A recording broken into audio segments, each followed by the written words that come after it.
the Idaho State Police, and our partners in the Federal Bureau of Investigation for their support, assistance, and coordination. I also want to recognize the Monroe County District Attorney's Office.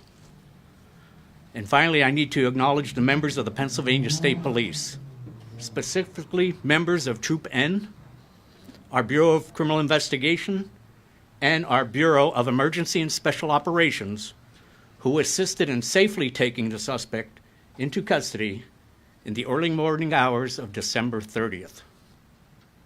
As previously indicated by Chief James Fry of the Moscow Police Department, specific details regarding this investigation cannot be released until the suspect is extradited to Idaho and presented with the probable cause affidavit.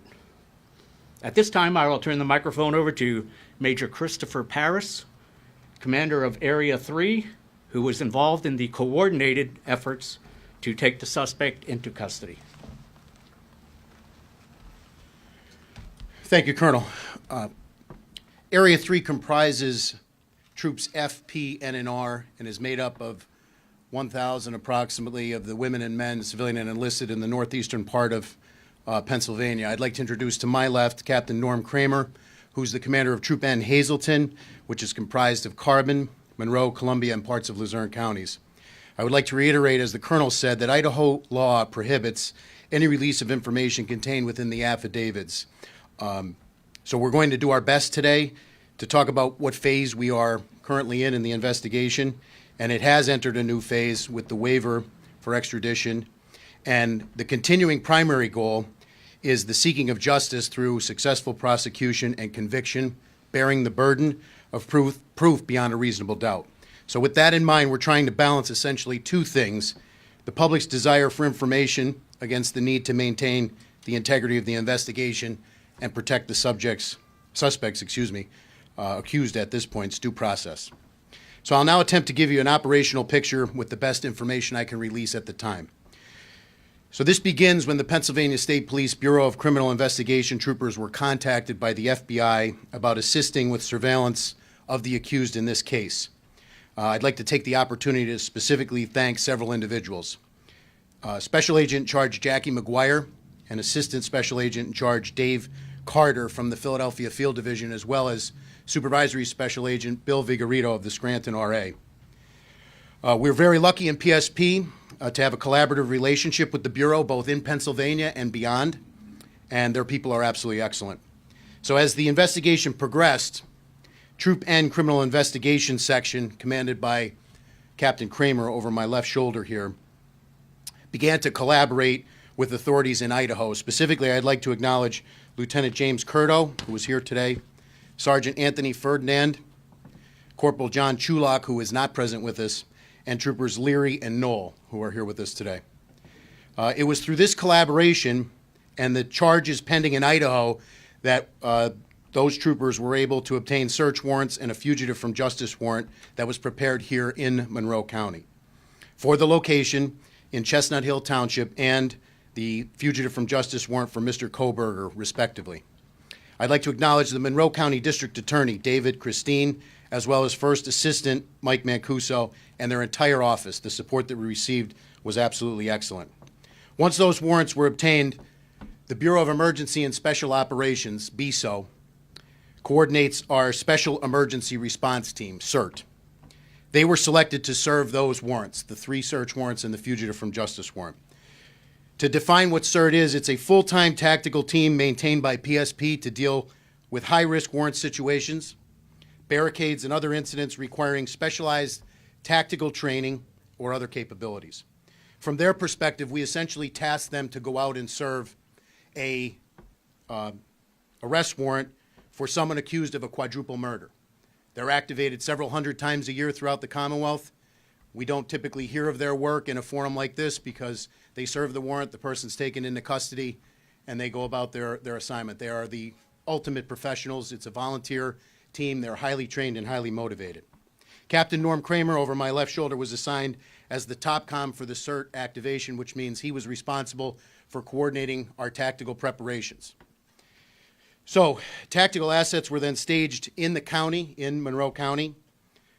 into the evening of Thursday, December 29th, last Thursday. And in the early hours of Friday, December 30th, those warrants were executed at the location. Mr. Koberger was taken into custody without incident. The scene was turned over to the FBI Evidence Response Team for processing. Mr. Koberger was then turned over to the Monroe County Prison, where he has remained in their custody since. I'd like to thank the Monroe County Sheriff and the Stroud Regional Police Department for their support as well during the extradition process. Arrangements currently are being made to deliver Koberger back to Idaho, where he can have continued due process and face these charges. So it's with that I will turn it over to First Assistant Mike Mancuso. Thank you, Major. Good afternoon, everybody. I'm Mike Mancuso with the DA's office, the First Assistant District Attorney. I want to give my condolences to the families of the victims out in Idaho for their loss. It's my sincere hope that this marks a clear step in the right direction of effectuating justice for those folks. My office's role was relatively recent. We weren't advised of the presence of the defendant in our county until only a couple days before the apprehension of the defendant. But when we were told, we came together and worked very closely with Captain Kramer, who did an excellent job in almost like a clockwork operation. Part of my duties were to ensure that 3 separate search warrants were issued. Those affidavits attached to those search warrants are still under seal, so I can't discuss their contents with you. But one was for the person of Mr. Koberger, collecting DNA and photographs, that sort of thing. One was for the white Elantra vehicle, which I understand has been seized and is being processed. And one was for the address, the residence itself that he was living in with his family. I was at the scene, and I have to say that Major Paris and Captain Norm Kramer did an outstanding job in coordinating the efforts, not only of the numerous Pennsylvania State police troopers there, but officers from other jurisdictions and disciplines within those jurisdictions to make this a very smooth, highly competent professional operation. It is a quirk, apparently. It's not in the norm of the states I'm familiar with that Idaho does not release their probable cause affidavit in support of their arrest warrant until after their defendant is returned to that state. But having read those documents and the sealed affidavits of probable cause, I definitely believe that one of the main reasons the defendant chose to waive extradition and hurry his return back to Idaho was the need to know what was in those documents. So that's a significant development. Beyond that, looking at the scope of the situation and the ties this defendant has to my county, I would hold our office at the disposal of the Idaho authorities to help facilitate a complete background investigation into the defendant, both activities prior to the murders occurring within the Commonwealth of Pennsylvania and his activities after the murders in Pennsylvania. So we stand ready to assist with that effort on an ongoing basis. Thank you.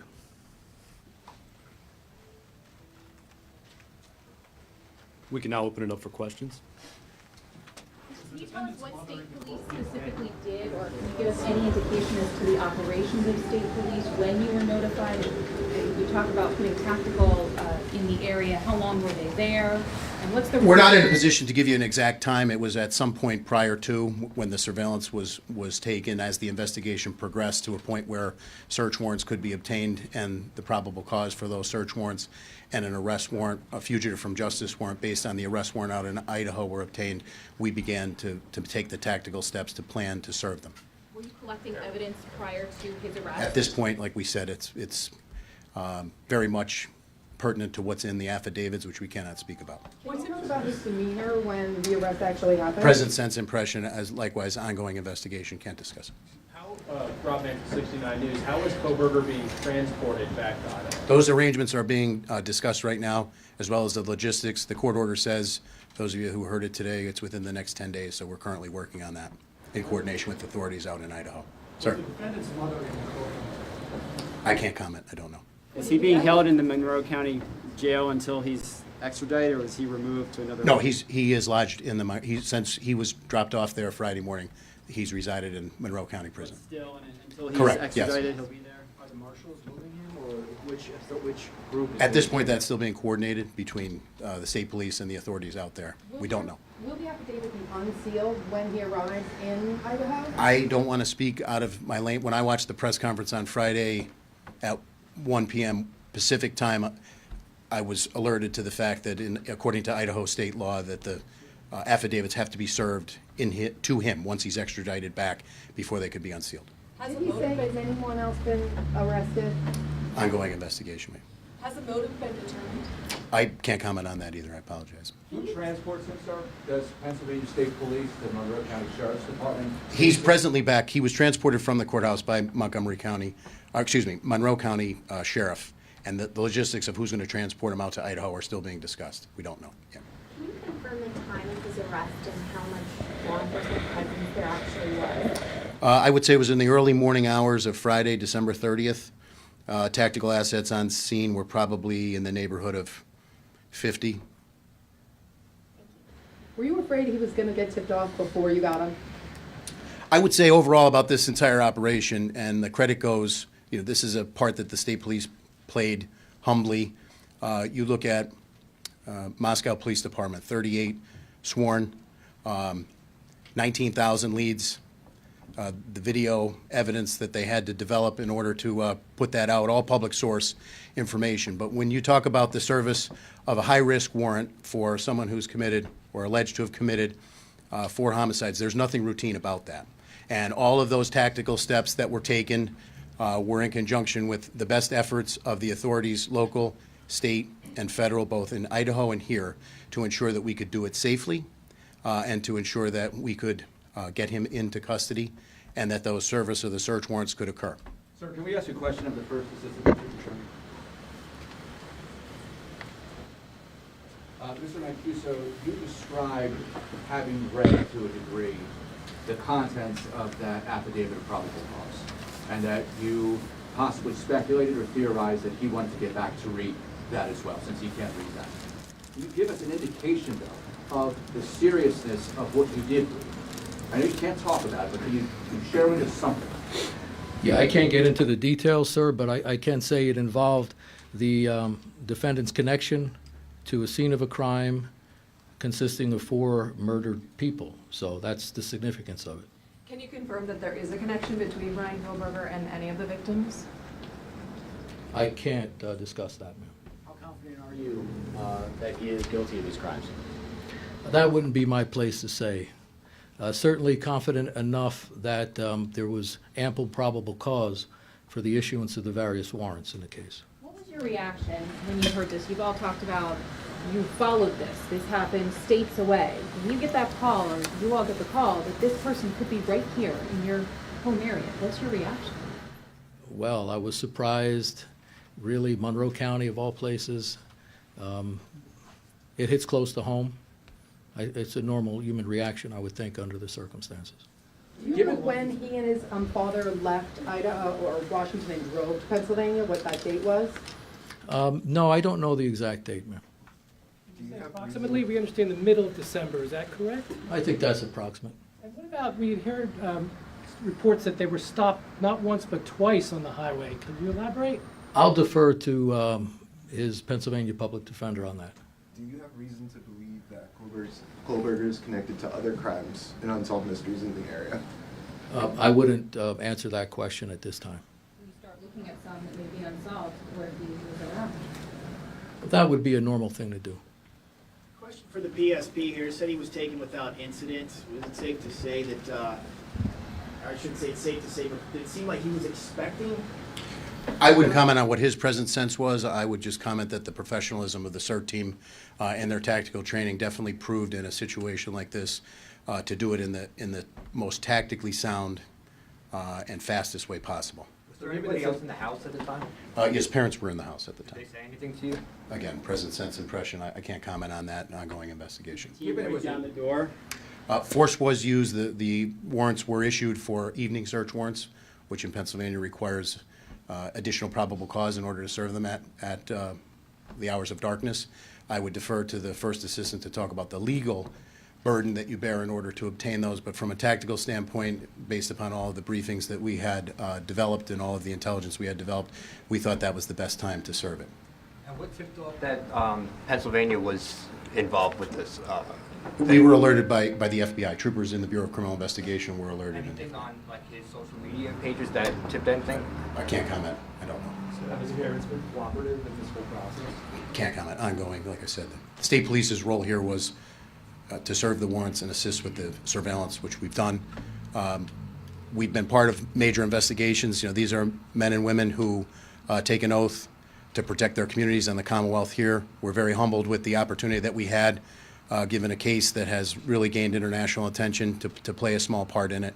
And our hat is off to Moscow PD, again, with the size and the complexity of this investigation and the work that they've done to get us here today.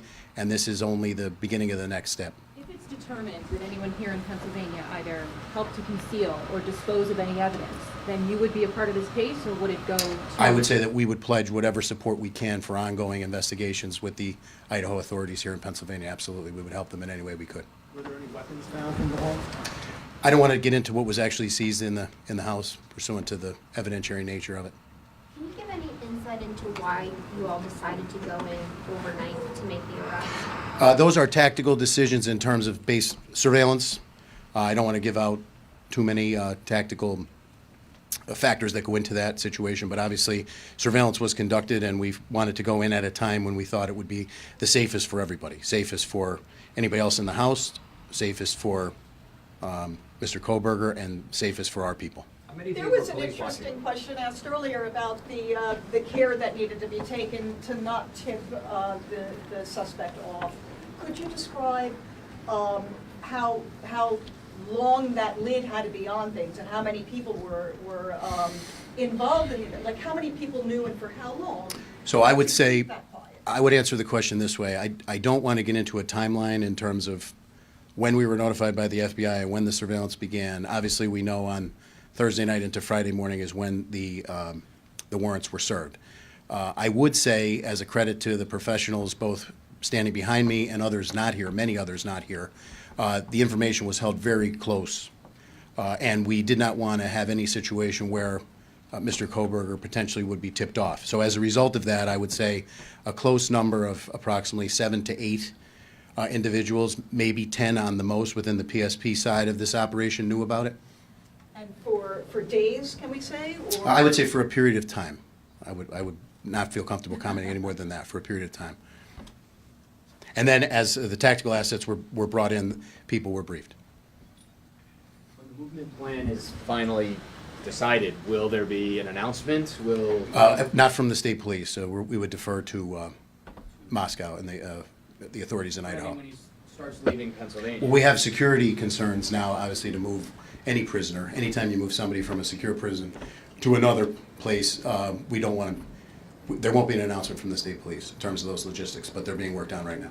Can you give us your best guess when you think he might be moved, roughly? Tomorrow? We would like to do it as soon as possible, but the court order says 10 days. We have 10 days to coordinate it. Can you potentially be on a plane tonight?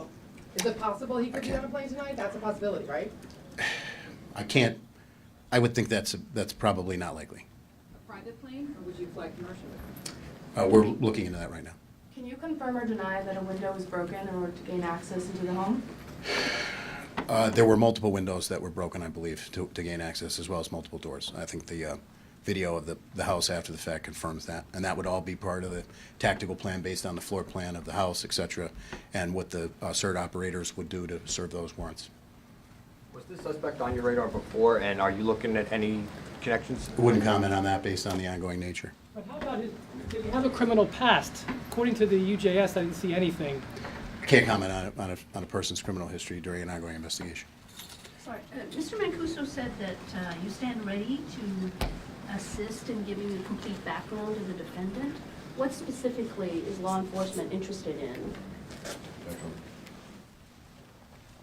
That'll be the last question after Mr. Mancuso answers. In any case of this nature, and I prosecuted a fair share of homicides, double homicides, that sort of thing, you want to look at any evidence of possible motive. You want to look at any evidence of a pattern, of modus operandi or method. You want to get into the subject's character, mental state to the best you can, that sort of thing. So it'll be an all-encompassing effort, which we stand ready for. Okay. How do you do it? We have our ways. Okay, thank you. Thank you. Thanks, everyone. Just for a quick spelling, I'll give everyone the spelling of everyone's name. It was included in the media advisory, but just so we have it.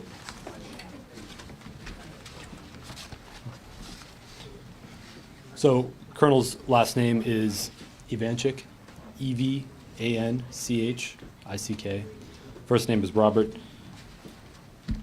Major Paris, his last name is spelled just like the city, Paris. First name Christopher.